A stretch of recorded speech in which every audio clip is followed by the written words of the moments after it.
یا اللہ آپ نے انسانوں کو کیوں پیدا کیا، یعنی کہ آپ نے اتنی ساری مخلوقات کو کیوں پیدا کیا، اور اگر پیدا کیا تو پھر انہیں مار کیوں دیتے ہو، یعنی کہ ان کو موت کیوں دیتے ہو۔ تو حضرت موسیٰ علیہ السلام کی سوال کا جواب اللہ تعالیٰ نے جو دیا اس کو سن کر آپ بھی حیران اور پریشان ہو جاؤ گے، اور ساتھ ہی ساتھ آپ کو یہ بھی معلوم چل جائے گا کہ اللہ تعالیٰ اپنے بندوں کو کیوں پیدا فرماتا ہے اور پھر ان کو مار کیوں دیتا ہے۔ اسی لیے دوستو آج کا یہ ویڈیو آپ سبھی کے لیے بہت ہی خاص ہے، آپ اس کو آخر تک ضرور دیکھیں، اور اگر آپ کو اللہ کی ذات پر مکمل بھروسہ ہے تو آپ اس ویڈیو کو دل سے ایک لائک کریں اور کمنٹ باکس میں اللہ اکبر لکھ کر آگے شیئر بھی کر دیں تاکہ اور بھی لوگوں کے پاس یہ ویڈیو پہنچ جائے۔ تو چلیے دوستو شروع کرتے ہیں۔ جیسا کہ آپ سب جانتے ہو کہ حضرت موسیٰ علیہ السلام اللہ سے ہم کلام ہوا کرتے تھے، یعنی کہ حضرت موسیٰ اتنی ساری حکمتیں اور اتنی ساری صفاتیں عطا فرمائی کہ جو ہر انسان کے لیے ایک بہت بڑی نصیحت اور زندگی جینے کے صحیح طریقے کے لیے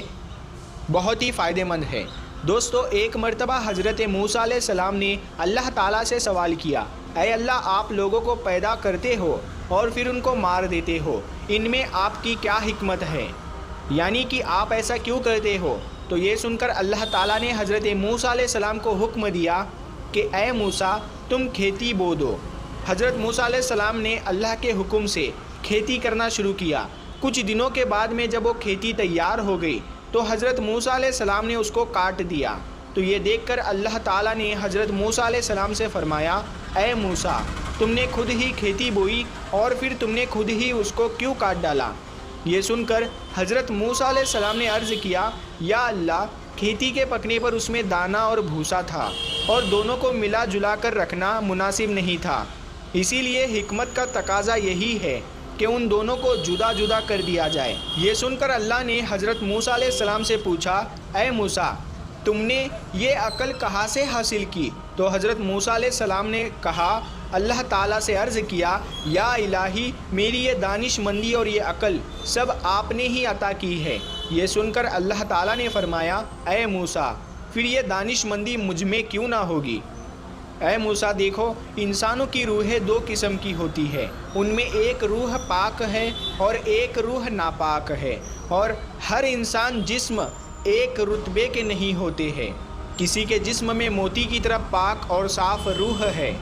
تو کسی کے جسم میں کنچ کی پونچھ کی طرح روح موجود ہوتی ہے۔ ان روحوں کو بھی ٹھیک اسی طرح سے ایک دوسرے سے علیحدہ کرنا مناسب ہے، یعنی کہ جدا جدا کرنا ضروری ہے۔ جس طرح سے تم نے گندم کو بھوسے سے الگ کر دیا ہے تاکہ جو نیک روح ہوتی ہے وہ جنت کو چلی جائے اور جو بری روح ہوتی ہے وہ دوزخ میں چلی جائے۔ اے موسیٰ یہ تو انسان کو مارنے کی حکمت تھی، اور انسانوں کو پیدا کرنے کی حکمت یہ ہے کہ ہماری صفات کا اظہار ہو جائے۔ حدیث قدسی میں ہے کہ اللہ تعالیٰ ارشاد فرماتا ہے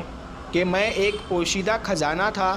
اسی لیے میں نے چاہا کہ میں پہچانا جاؤں، اسی لیے میں نے مخلوق کو پیدا کیا، میں نے انسانوں کو پیدا فرمایا۔ اے موسیٰ انسان کے جسم میں جو موتی ہے اس کو کبھی بھی ضائع نہیں کرنا چاہیے بلکہ اس کی حفاظت کرنی چاہیے۔ تو دوستو ہمارے لیے بھی یہ حکمت کتنی بڑی ہے کہ اللہ تعالیٰ انسانوں کو کیوں پیدا کرتا ہے اور پھر ان کو مار کیوں دیتا ہے، اس بات کا خلاصہ بھی خود اللہ تعالیٰ نے کر دیا ہے۔ اور ساتھ میں اس واقعے سے ہمیں ایک بہت بڑا سبق یہ بھی ملتا ہے کہ اللہ تعالیٰ نے اس قدرت کے نظام میں ڈھیروں صفاتیں رکھی ہے اور ڈھیروں وجوہات ہے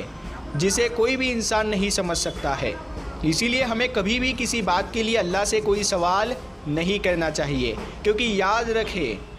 اللہ جو بھی کرتا ہے بہتر کرتا ہے، اور اللہ کے ہر کام میں کچھ نہ کچھ حکمت ضرور ہوتی ہے۔ اسی لیے یاد رکھے اللہ تعالیٰ جب بھی ہمیں کسی امتحان میں ڈالتا ہے تو اس میں بھی ہماری کوئی نہ کوئی بھلائی ضرور ہوتی ہے، یعنی کہ اللہ کی ہر بات میں کوئی نہ کوئی حکمت ضرور ہوتی ہے، اور اللہ کے کیے گئے ہر فیصلے میں بندے کا کوئی نہ کوئی بھلا ضرور ہوتا ہے، کیونکہ اللہ جو بھی کرتا ہے اچھا کرتا ہے، اپنے بندے کے حق میں کرتا ہے۔ اسی طرح سے دوستو ایک مرتبہ حضرت موسیٰ علیہ السلام نے اللہ تعالیٰ سے 7 سوال کیے۔ ان میں سے پہلا سوال تو یہ تھا، حضرت موسیٰ علیہ السلام نے اللہ تعالیٰ سے پوچھا، اے میرے رب تیرے بندوں میں سب سے زیادہ متقی یعنی ڈرنے والا اور پرہیزگار کون ہے؟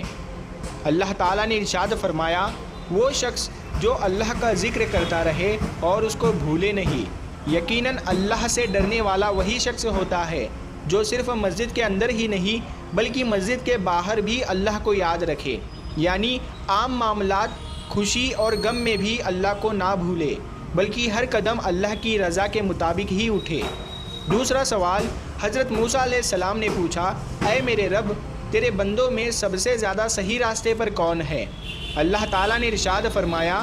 جو ہدایت کے راستے پر چلے۔ اللہ تعالیٰ نے اپنے نبی کو بھیج کر اور قرآن پاک جیسی کتاب کو اتار کر ہدایت کے راستے کو صاف صاف دکھا دیا۔ اسی لیے ہم سبھی کو قرآن اور حدیث کا جھنڈا لے کر ہدایت کے راستے پر چلنا چاہیے۔ تیسرا سوال حضرت موسیٰ علیہ السلام نے پوچھا، اے اللہ، تیرے بندوں میں سب سے زیادہ جاننے والا عالم کون ہے؟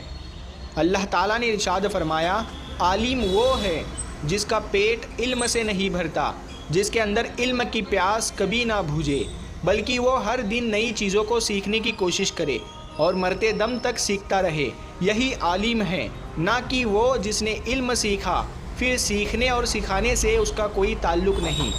چوتھا سوال حضرت موسیٰ علیہ السلام نے اللہ تعالیٰ سے پوچھا، اے میرے اللہ، تیرے بندوں میں سب سے زیادہ اچھا فیصلہ کرنے والا کون ہے؟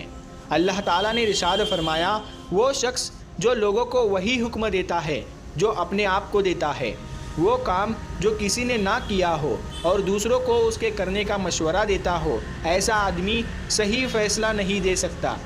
پانچواں سوال حضرت موسیٰ علیہ السلام نے اللہ تعالیٰ سے پوچھا، اے میرے اللہ، تیرے تمام بندوں میں سب سے زیادہ عزیز ترین بندہ کون سا ہے؟ اللہ تعالیٰ نے ارشاد فرمایا،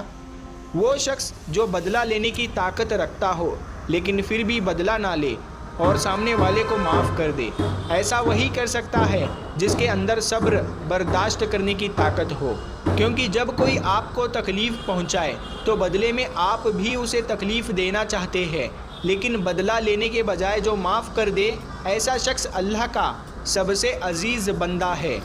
چھٹا سوال حضرت موسیٰ علیہ السلام نے پوچھا، اے اللہ، تیرے بندوں میں سب سے زیادہ غنی کون سا بندہ ہے؟ اللہ تعالیٰ نے ارشاد فرمایا، وہ شخص جس کو جتنا ملے اس پر راضی رہے۔ غریب وہ ہے کہ جس کے پاس دولت ہو لیکن پھر بھی اس پر راضی نہ ہو، دن رات اسی کی طلب میں مارا پھرے، اور بے نیاز وہ شخص ہے جس کو جتنی نعمت ملی اسی پر خوش ہو کر اللہ کا شکر ادا کرے۔ ساتواں سوال حضرت موسیٰ علیہ السلام نے پوچھا، اے میرے رب، آپ کے بندوں میں سب سے زیادہ فقیر کون ہے؟ اللہ تعالیٰ نے ارشاد فرمایا، جو مسافر ہو، ایک مسافر یعنی سفر کرنے والا حاجت مند اور ضرورت مند ہو سکتا ہے۔ ویسے تو آج کل کے سفر چند گھنٹوں اور دنوں کے ہوتے ہیں، اسی لیے آسانی ہوتی ہے، لیکن پھر بھی سفر میں مشکلیں بہت سامنے آتی ہے، اسی لیے اگر کوئی مسافر اگر ضرورت مند ہو تو اس کی مدد ضرور کرنی چاہیے۔ پیارے دوستو، اگر آپ کو یہ ویڈیو پسند آیا ہو